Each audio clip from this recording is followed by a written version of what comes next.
wondering where he was going to come out with this question. But let me ask you this. You run into it, as I do, Tendentious reference to the word oil.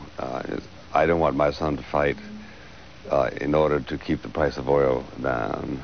I don't think actually that Mr. Bush has succeeded in communicating anything with anything like the success that you do in this book. The utter and total necessity of oil, which goes even beyond my sense of its palpability.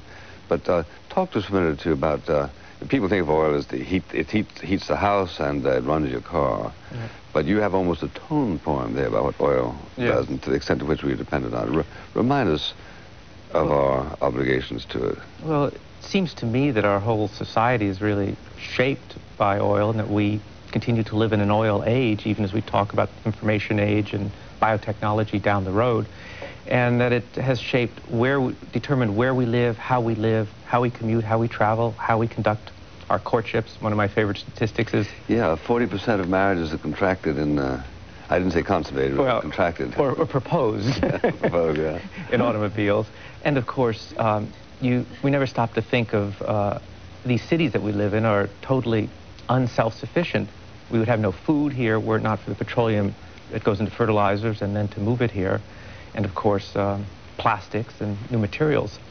So it's really so pervasive through our society that we don't really see it. Well, now, that being the case, does it, in your judgment, simply destroy the argument that oil isn't something important enough to go to war for? Well, the way I see it is that the stakes are very large, that the control of oil has been a key factor really throughout the 20th century. It was central to the conduct and the outcome of the Second World War. And that when we look at the Persian Gulf, we're looking at a region with 65% of world oil reserves. So the question is not, 5 cents more or less at the pump, as some people in a sense have trivialized it, but it is a question, which has been a question for the United States since the late 1940s, about whether we would want to see a single hostile power potentially or actually dominate that region.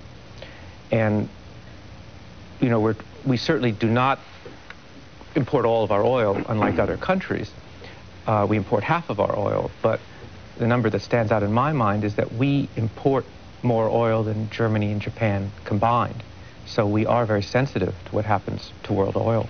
Well, would it be fair to say, as a sort of a rough geopolitical generality, that the control of oil is comparable to the control of gold in past centuries, or the control of industrial capacity in the last or the control of a navy in the 19th century? Yeah. Is it that critical to the actual importance of a country? Yeah, I think in a sense, it's a mixture of those. It's a source of money, and it's a source of power, both literally and figuratively. And if that is correct, then we are profoundly involved in the requirement to use our power to prevent that from being monopolized in the hands, especially of somebody whose designs are less than pacific. Yes, I mean, all we have to do is read his lips. Now, what follows from that, it seems to me,